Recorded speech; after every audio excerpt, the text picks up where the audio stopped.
अस्सलाम वालेकुम। उम्मीद आप खैरियत से होंगे। वो सारे दोस्त जो बात कर रहे हैं कि पहले आप पार्क व्यू की बहुत ज़्यादा तारीफ़ें करते थे, आज सैलाब आ गया है तो आप उसके ऊपर बिल्कुल पार्टी चेंज कर लिया आपने।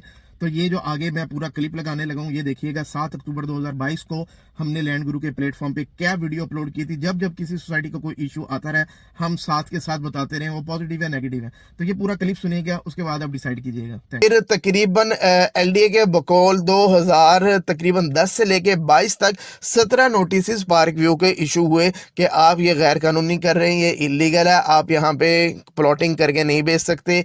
और इन्होंने पैमरा को भी लिखा और एक वीडियो के अंदर मैंने सारी सोसाइटीज़ के नाम बताए हैं कि जो नोटिस इशू किया था इन्होंने पैमरा को कि फ़लाँ फ़लाँ सोसाइटी जो है उनकी एडवर्टाइजमेंट रुकवाई जाए, लेकिन ऐसा कुछ नहीं हुआ। और हमने देखा कि रीसेंट जो अभी एशिया कप हुआ और अभी भी ये रीसेंट जो इंग्लैंड के साथ सीरीज़ थी, हमें बड़े बड़े जो प्लेट्स उनकी शर्ट्स के पीछे पार्क व्यू सिटी नज़र आया।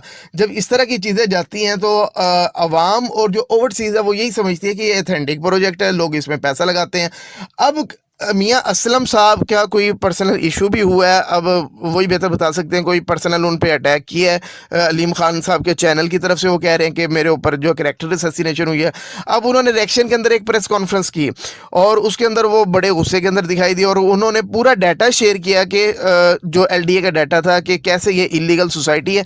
और उनके बकौल 10 से 15 हज़ार फाइलें इन्होंने ओवर बेची हुई हैं जो इसकी ज़मीन नहीं है। और उनके बकौल ही 50 अरब का लोगों के साथ हाथ हो चुका, फ्रॉड हो चुका है।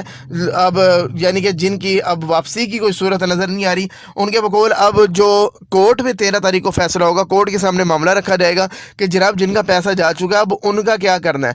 दूसरे नंबर पे इशू है जो दरिया के साथ सारी इन्होंने ब्लॉक्स बना के बेचे हैं जिसमें डायमंड और प्लाटीनम आता है।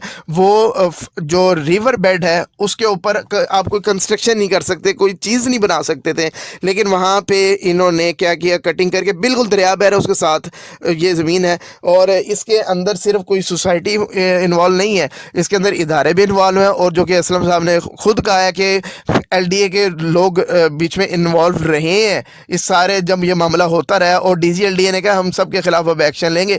और मियां असलम साहब के बकौल अब अक्रॉस द बोर्ड जो सैकड़ों इलीगल सोसाइटीज़ हैं, ये तो एक सोसाइटी है और जिसने काफ़ी हद तक डिलीवर भी किया लोगों को, लेकिन ऐसी सोसाइटी जिन्होंने फाइलें बेच दी हैं, ज़मीन भी मौजूद नहीं है और हम 12 वीडियोस भी कर चुके हैं, उनके बारे में भी उन्होंने कहा जी हम स्ट्रिक्ट एक्शन लेंगे और किसी को अब हम नहीं छोड़ेंगे। अब देखते हैं कि ये सियासी बयानात हैं, दावे हैं क्या।